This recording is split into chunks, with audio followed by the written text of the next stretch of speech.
The Gulf Coast Growth Show is sponsored by Chevron Pasadena Refinery and is an extension of the Economic Alliance Houston Port Region, where our mission is to market and grow a vibrant regional economy.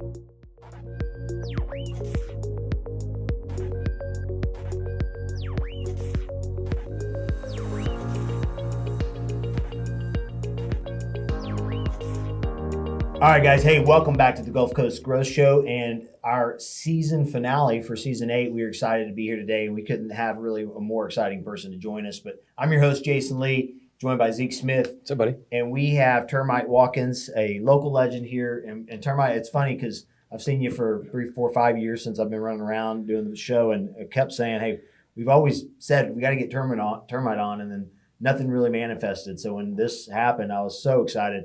And we're going to go with like a different style today. Normally we kind of have a really bullet pointed agenda and all this stuff, but today we're just freestyling with Termite. So we're excited to do that as we wrap up the season.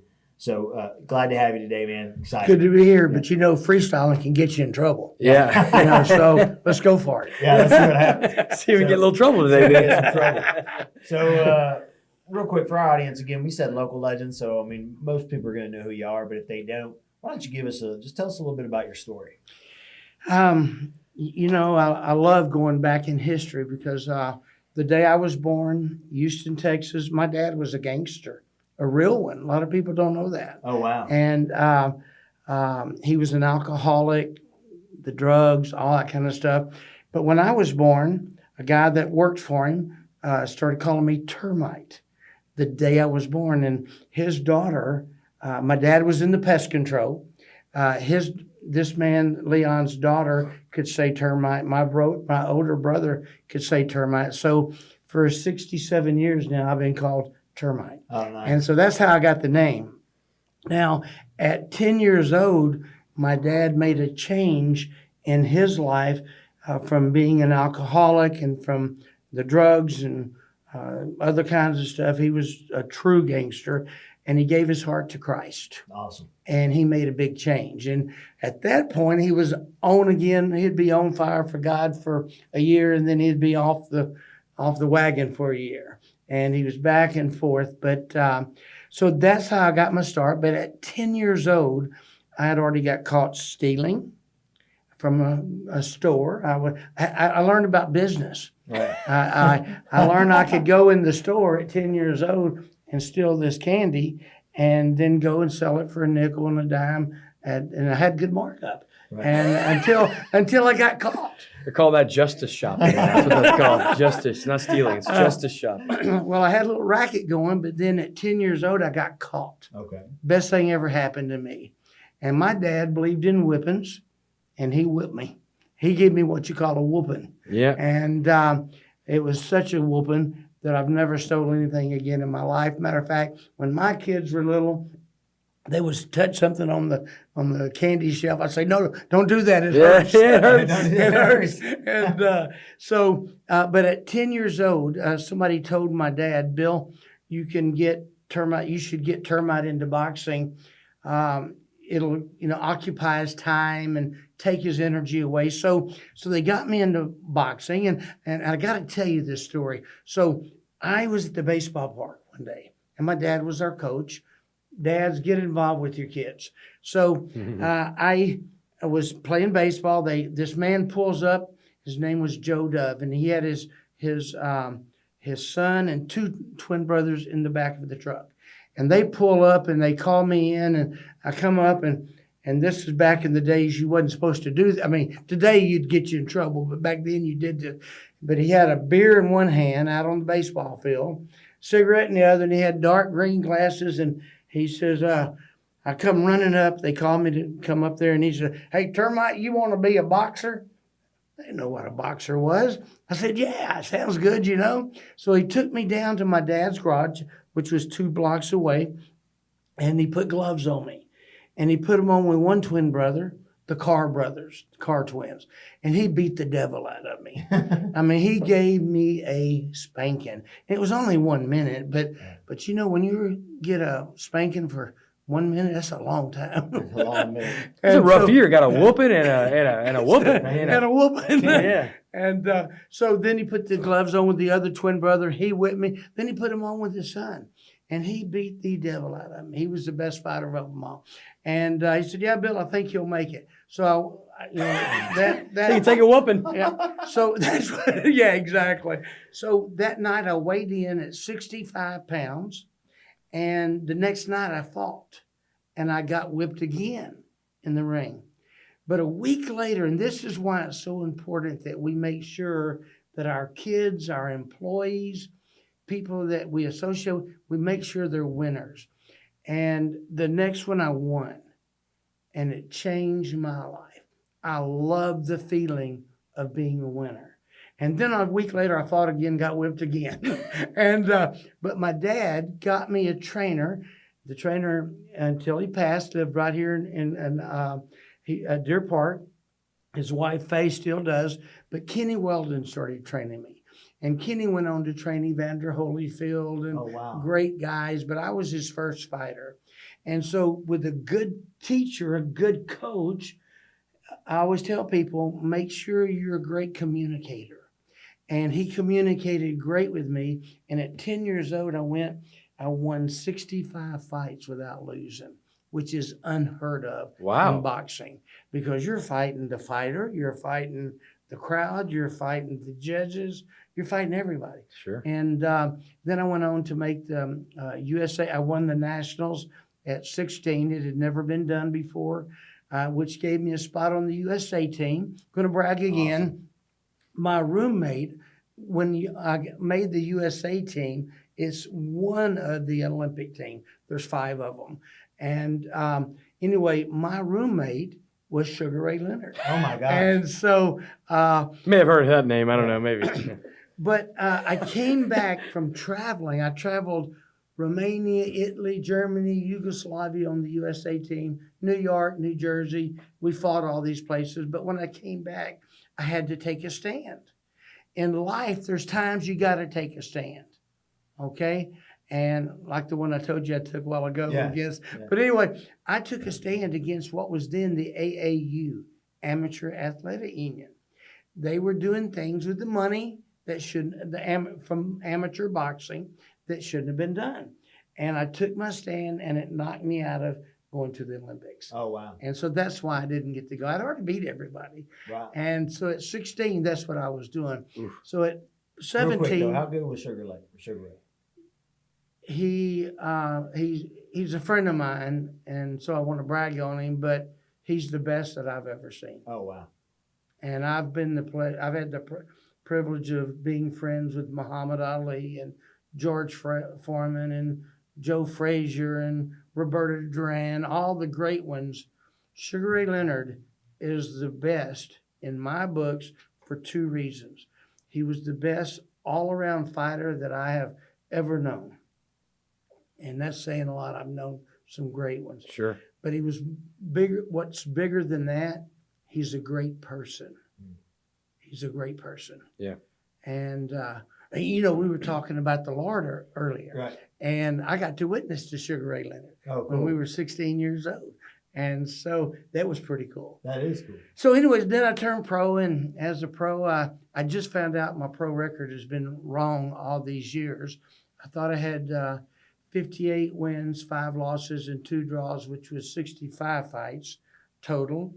Had 48 knockouts. I had less knockouts. I only had 42 knockouts, but I had 72 fights. Okay. So I was, I had more fights, less knockouts, but it was still a good knockout record. Yeah. So that's my story, and I'm sticking to it. Well, it's a killer story, but we were just talking about a movie that might be out there and stuff like that. There's a second half to the story, and something that I guess you went on to do. Can you tell us about your run? Maybe the other part with just enlighten us some more. I'd love to. Yeah. Okay, so years ago, I went into the car business, and I was coming home one night, and I believe that God talks to us. I don't believe He says termite do this or that, but I think He tugs on that coat sometimes when you're wanting to do something and lets you know. And it come on my heart that these words, it's my time to do my part. And I really didn't understand what that meant. Mm-hmm.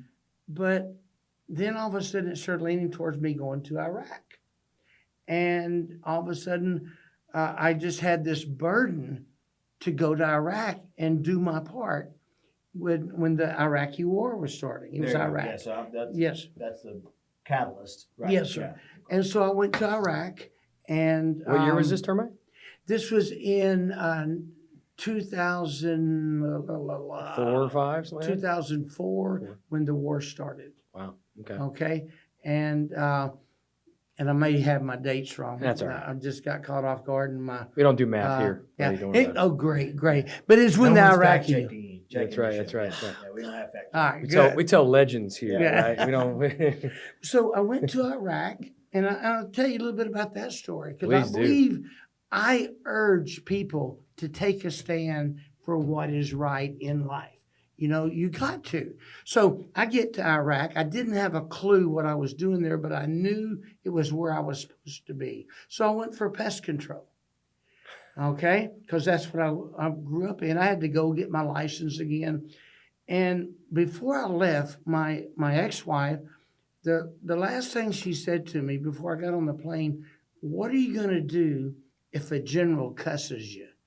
I said, well, I'll ask him not to cuss me. And she started crying. She said, don't go over there and get sent home. You're just left this wonderful job in the car business and making lots of money, and you go over here and don't get sent home. First day in Iraq. All right. Now the first day I got overseas, it was in Kuwait, and then it was time to go to Iraq. We went across the Iraqi border, and all of a sudden, as soon as I got there, we'd already been shot at. We'd had rocket-propelled grenades shot at RPGs. us. It was crazy, and I'm just a bug man. And but I go inside this big wall where I was supposed to be, and the soldier said, "Are you the bug man?" They come up to me and said, "Are you the bug man?"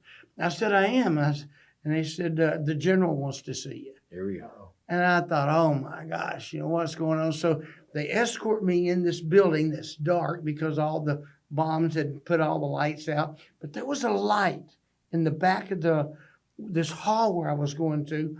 We walk, and of course it was a generator run light.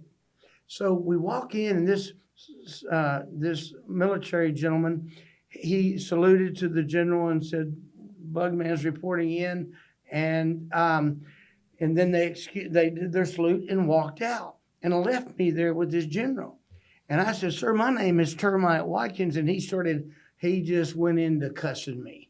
And he was just cussing me and using words that I just don't allow people to use. What? I just want to talk about the fortune teller ex-wife here. How does she know you're going to get cussed by a general? Yeah. How the heck does she know that? It's amazing. Yeah. It's amazing. And this is all part of the story I was telling you about. Yeah. Wow. So he started cussing me.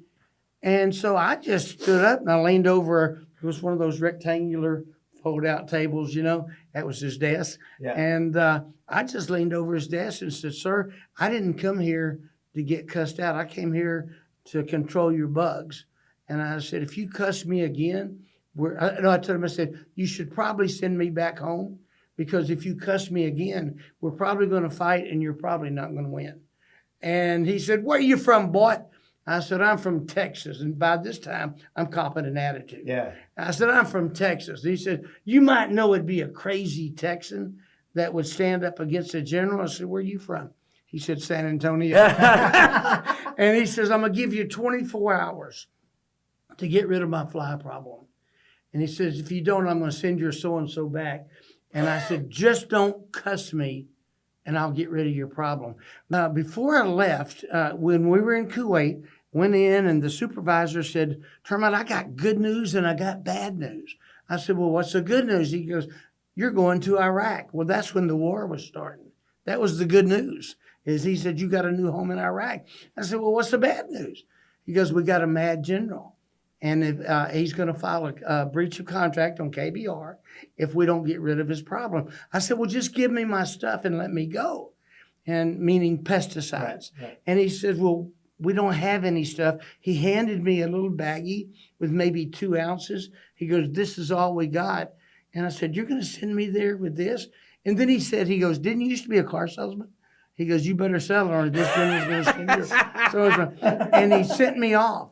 But you see, this story gets bigger. Oh, yeah. God never sends us anywhere without everything we need for our success. It's just he doesn't. And that 2 ounces ended up being the perfect amount. Now, fly crystals is called scatterbait. Yep. You pick it up by the handfuls and chunk it. I only had 2 ounces, but I got water bottles like this that the soldiers were drinking because that's the only clean water that they had. And I cut the bottles in half, dried them out, tacked them up, and when I would put a little crumb or 2 crumbs in the little container, that become my crystal. The fly bait was an attractant. It attracted the flies. So the flies come to it. And in 24 hours, had no flies inside the general's office. Wow. And I became his hero. So God always takes care of me. He loved you. Oh, man. Me and the general became great friends after this. And then when I got, this story progressed, when the general left and another guy, Mr. Michael Gefeller, who was number 4 under President Bush, that's how high I got. When the general was leaving, his tour was over, they called all the soldiers out and they called me. And the soldiers all got into a, like a little U-shape kind of U-shaped thing. Yeah. And they put me in there with them. And he would come to each one of them, salute, and he'd go to the next and salute. And when he got to me, he goes, and he reached out and hugged me. Oh, man. And he says, don't let us down. Meaning, I'd already been challenged all the way up to President Bush, got the letters to prove it. Oh, wow. To get Iraq to the Olympics. Oh, cool. And so that's when I took, we're probably going to confuse everybody. That's another story, but that's taking Iraq to the Olympics. Yeah, so that's the part that we want to make sure everybody hears, because I think that's what gave you the platform, really, that then helped you launch your box. Current life, yeah. What you're doing, current life. So that's how you end up in Iraq. Now tell us how that manifested to all of a sudden now you're in the Olympics. Coaching boxing. Okay. Let's just capture that story and then we'll jump to what's happening today. Okay, so the general saw the respect I had amongst the Iraqi people. I treated them with respect. I took a stand for the Iraqi people when our people were treating them bad. And I helped them get some things they wanted. And so my name spread through Iraq. I mean, you couldn't hardly go to a village or a town without people knowing who I was, even though I'd never been there. Right. And so all the way up to President Bush, okay, and it was Mr. Mike Gefeller, and then Paul Bremer, and then one other, and then President Bush. Anyway, they challenged me. It was a military strategical move. And they said, if we can get Iraq to the Olympics, they hadn't been in 20-something years. And they said, if we can get Iraq to the Olympics, we give the people of Iraq something to look up to. Sure. Some hope. Hope. Yeah. Exactly, hope. Yeah. You can't live without hope. None of us can. Right. And it was literally when Mike Gefeller came to me and asked me, he said, it was kind of funny. I was sitting at a little table in the DFAC, and he had called me in for the meeting, and I walk in, he's sitting at this little plastic table. I said, well, what can I do for you, sir? He said, have a seat. And actually, I was sitting there. I said, have a seat. I was making a joke out of it. I said, have a seat in my office. And he sat down. He says, what are the odds of getting the country of Iraq to the Olympics? And I said, oh, maybe a one in a million. And he says, great. All we need is the one. We don't need the million. I expect you to get it done. And he says, what do you need? I said, money. He goes, how much? And I threw a number out there. I just threw it out there. And it was a couple of $100,000 of, for airplane tickets and taking, the team different places. Facility, everything. Right. And staff. He says, not a problem. And he said, and what it was, Saddam, people don't know this, but I got to be in on it. Saddam had 360 something million American dollars.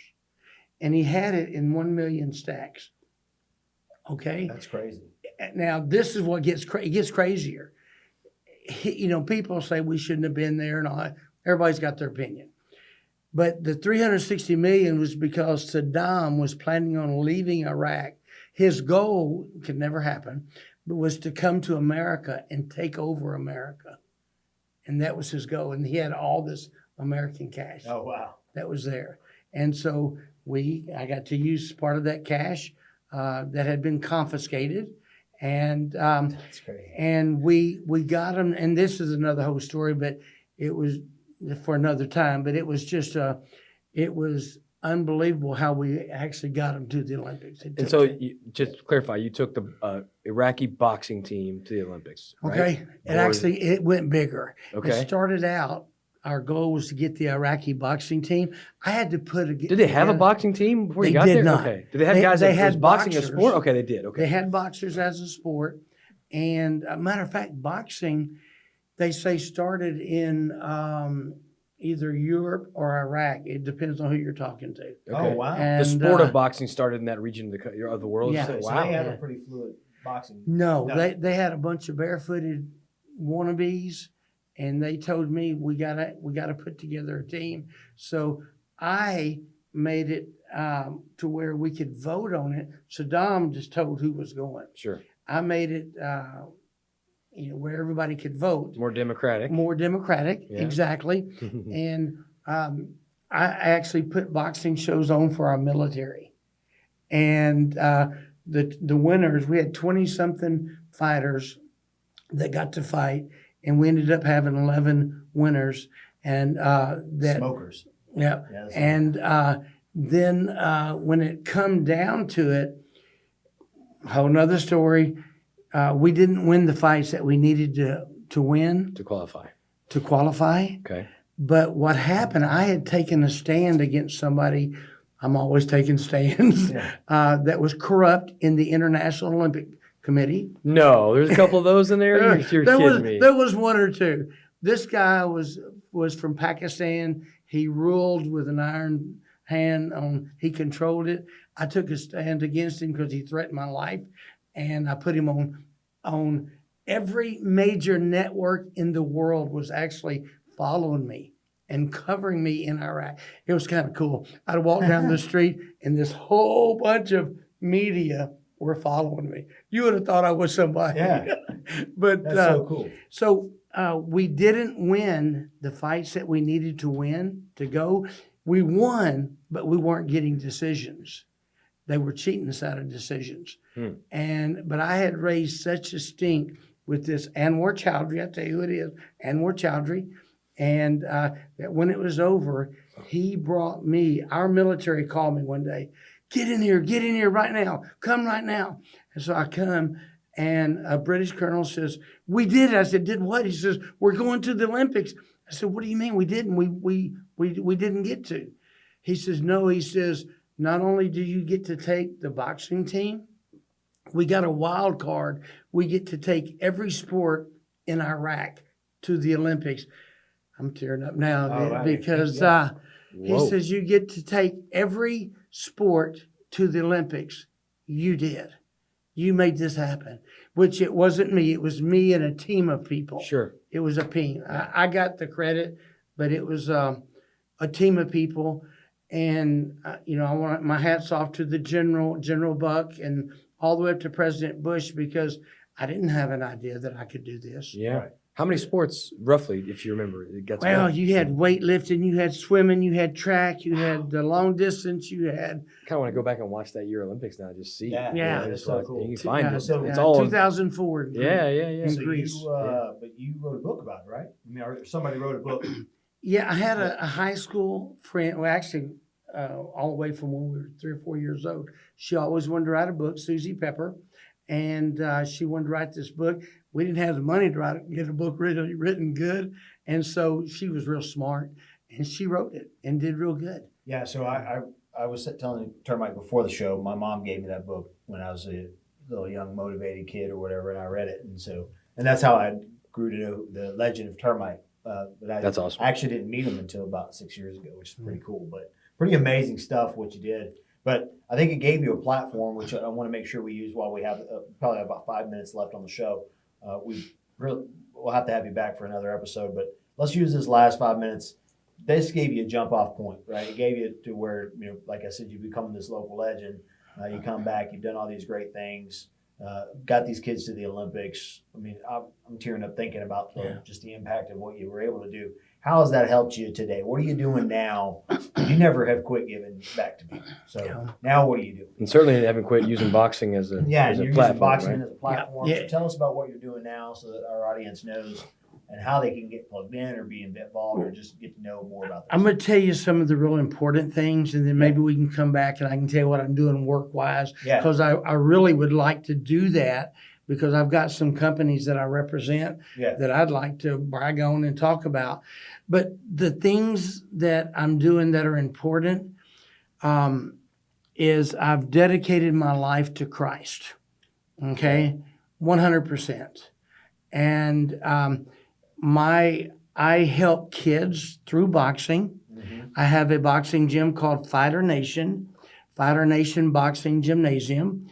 It's on the east side of Houston, 13305 Wood Forest Boulevard. Yeah, so I-10 Sheldon Road, kind of Channelview area, right? Uvalde. Uvalde, Yeah, got it. Okay, exactly. Got it. Yep. I'd love to invite you over there. Do a broadcast. But I get kids, well, we should do this for my gym. Yeah. In the ring. I have the ring that Muhammad Ali fought in 1966 at the Astrodome. Oh, He told me that, by the way, on the we were on that call. He said that out loud. I was like, oh wow. We should get y'all in the ring and do one of these shows. Let's do it. In the ring. Which I say Amanda's got to make all that happen. Yeah, We're gonna make it happen. Chad Burke, you're doing that. Okay. So a couple of things. One, I want to finish up with saying Fighter Nation Boxing Gymnasium. Okay. We help kids get off the street. We've helped a couple of thousand kids now. During Just a couple thousand. And that's over a 13-year period. That's great. And kids. Yeah. And we've got one young man that went on to be a preacher. He was a gang member. We've helped. This is not going to sound a lot, but we've helped 4 gang members get out of gangs. And I go alive. Get out alive and successful. This, I actually have to go and I'm very limited on what I can say, and so I'm but you can piece it together. But I've actually went and talked to the head of a couple of major gangs, which I will not give them credit on, tell who they are. Right. But in these gangs, it's blood in and blood out. Mm-hmm. If you try to leave, they'll kill you. And we've managed to get 4 kids out. Wow. 4 young men. I hate to say kids, 4 young men. But they are getting them when they're kids. Right. Sure. They're getting them when they're kids. So Fighter Nation Boxing Gymnasium. We'd love to have you come, Termite Watkins at yahoo.com if you want more information about it. Termite Watkins at yahoo.com. I'd love for you to come over there. But then I also want to promote my podcast. Yeah. Me and a friend of mine, one I'm going to call him Mr. S. His name is Donald, but goes by the stage name of Mr. S. In the Ring with Termite and Mr. S. Awesome. And we do stuff, which we're going to have you, and I'd love to have you, and love to have you, because I'm putting you on the spot. And but I'd love to have y'all come and be a part. We're talking to people about overcoming, people that have hit rock bottom and maybe overcome things, which we all do. Right. That's right. We all do. And more than ever these days, right? Yeah. So, in Termite, you do speaking, right? I do. Okay, so motivational speaking and things like that. I mean, we were all motivated. I'm ready to go right now. But I think, and really just kind of throughout the region, and we keep using the term local legend, but for one of our own, right, to have got a letter from George Bush, been out to just your story, and then now what you're doing locally, right? Never having and then remaining humble throughout all of it, right? Just being who you are. You're unapologetically you. I'm me. And so, and I really think you embody this region. I think that as a season finale and thinking in terms of just because we're talking about a global impact, we're talking about gritty, we're talking about fighting, we're talking about caring, we're talking about community, all the things. Talking about, I don't know what I'm going to do, but I'm going to figure it I out. don't know what I'm going to do, I'm going to figure it out. Right? But That's the when you region. get out into, I laugh because people who don't know our area, they fly in, they land or whatever in hobby or whatever, cruise down, and then they're like, what? There's all that ugly, messy stuff over there because they see the Stacks, refiners yeah. and the stacks. And so people don't look at it and go, oh, man, it's Miami, But what they forget is that this is, you're an embodiment of the region. Tough, gritty fighters. Economic standing engine up for what's for right. That's right. That's We're right. going to get out and make these things happen. And this is kind of a great way, kind of a testament to really the Pasadena, Deer Park, East side part of Houston.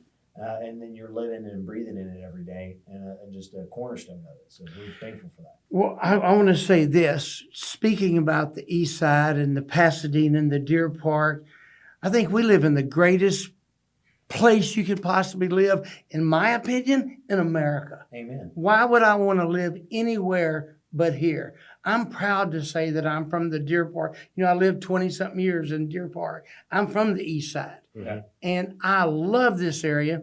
My ex-father-in-law, which is one of the greatest men I ever knew, he said that all these stacks you smell and people that smell it is the smell of money. And he's so right. Right. If you want to be in business, we're in the greatest part of the country that a person could be in business. Yep. Economic engine for the world, this city. Yeah. That's and this right. part of the city, too. So and again, it's a great example of that. So, Mhm. well, Termite, I think we have to have another Termite show for sure. But this time we're coming to your turf, Okay. which would be great. So we'll figure out a way. I'll start training now to knock you out, Jason. Manny, can we figure out a way to pull that We're off? definitely not in the same We'll weight figure it class, out. though, right? Not in the same weight class. Same weight. Same weight class. He says he's gonna start training to knock me out. No Oh, chance. man. No chance that's going to happen. Yeah. I'm all mouth. It's okay. I don't like to get hit, so we'll just call it a draw. Soft chin, that's right. Can I leave us with the final thought? Please, Sure, please I do. would love Please that. do. I have a saying that you can always find a way. Yeah. And there's people out there struggling right now. And I've struggled through different parts of my life, and I've had to overcome. I'm telling you the good part of my life. There's also a bad part of my life that I went through. Sure. But I want to leave this with the people out there. This is for somebody out there. You can always find a way in life. Amen. No matter what it is, you Mhm. can always find a way. I'd like to leave you with Appreciate that. it. Termite, that was a great way to close out. And for our audience, again, you said it earlier, termite at Yahoo. Termite Watkins. Termite Watkins. Termite Watkins At yahoo.com. at Yahoo. And if they want me to come speak, just send me an email. Yeah. Yeah. Termitewatkins at yahoo.com. Yeah, and then can people still get your book? I mean, is it still in publication? We've or- taken it off the market, Okay. but you can sometimes get it on Amazon. Amazon. Amazon. There you go. You See? might be able to track. What's the name of the book? Termite. Termite. There you Uh-huh. go. Awesome. And the movie And the movie. is a close of this will be called either Termite or They Call Me Termite. Okay, cool. And so I vote for Anyway. the second one. I like Yeah, the second I like name. that. Yeah. They call me Termite. I think that's pretty Yeah. sweet. you want to hear the reason they got that? Do we have enough time? Oh, We have sure. 30 seconds? Okay. Yeah, All right. The way we got we're that, past that, so we're me, Halle Berry, and Val Kilmer signed with. I'm trying to think of the production William company? Morris Yeah, Agency. yeah. We signed with the William Okay. Morris Agency years ago. I'm not with them now, but we signed with them. We signed the same week. I didn't get to meet with all of them, but we were all on this in the newspaper, and Right. that we had all signed with the William Morris Agency. And at that time, we were trying to come up with a name for the movie. And all of a sudden, my producer at that time, Fred Kudert, goes, "They call me Termite." They said, what? Well, when Termite meets somebody, they'll say, well, my name is Jim. He said, well, they call me Termite. Yeah. And so that's how that come up with. That's so love that. cool. So I love anyway, it. we'll talk about that another time. Termite, I love legend. So hey guys, great way to close out the season. If you're watching it now, we're wrapping up the year. We hope that you had a great year, and we want to thank you. 8 seasons is a long time. Starting My from first. that. It's great. First Thanks season, for having me. first, It's been first fun. season with my new co-host. I'm excited about that. It's just been a true blessing. We hope that as you get heading into the holiday season, you wrap up, you have a great time to reflect. Find a way, I think, is a great Find a way to be with Always family and find your a way, friends. Yeah, find a way. So find a way to spend time with the right people, doing the right things, and preparing for 2024. And as always, you can always get back in touch with myself or Zeke through Yep. LinkedIn, or go to the Economic Alliance Houston Port Region to stay plugged in and tuned in to all the great things that we're doing. We want to thank you again, and we'll look forward to seeing you guys next season. Thanks for tuning in, and be sure to go to the Economic Alliance Houston Port Region website and subscribe to our channels. And let's pay it forward by sharing the good news of what's happening in our region by passing this episode to somebody you know.